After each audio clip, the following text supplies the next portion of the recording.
how will you find the value of x in 16 raised to the power of x minus x raised to the power of 4 equals to 240? It's very simple. Recall that 240 can be written as 16 times 15, right?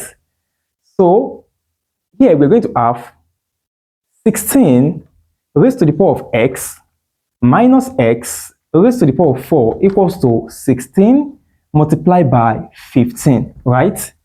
Now, 16 raised to the power of x minus x raised to the power of 4 equals to, now listen, 15 can be written as 16 minus 1, right?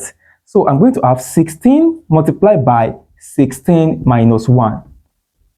16 minus 1 will give us 15. Are you following? So I'm going to have 16 raised to the power of x minus x raised to the power of 4 equals to 16 times 16. That will give me 16 raised to the power of 2, right?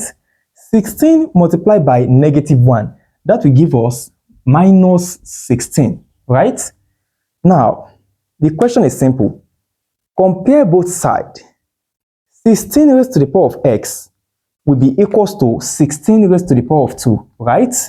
And negative x raised to the power of 4, we're going to set it equals to negative 16 to get the value of x. Okay, let us proceed. 16 raised to the power of x equals to 16 raised to the power of 2. Comparing this, it is obvious that x equals to 2. Now, to check maybe we are correct or not, we are still going to make use of the other side. The other side is negative x raised to the power of 4 and negative 16. Let us set it equals to each other and check maybe we are still going to arrive at x equals to 2. So I'm going to have negative x raised to the power of 4 equals to negative 16. X raised to the power of 4 equals to 16.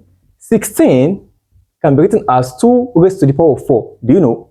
So we're going to have x raised to the power of 4 equals to 2 raised to the power of 4.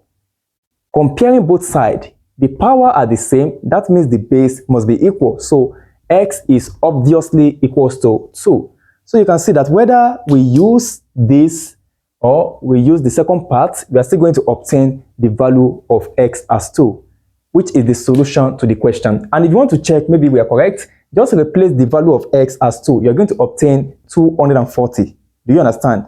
So that is the solution to the question. Do not forget to like, comment, share, and subscribe to the channel. And if you have any question as touching what we discuss here, kindly let me know in the comment section, okay? See you in the next class.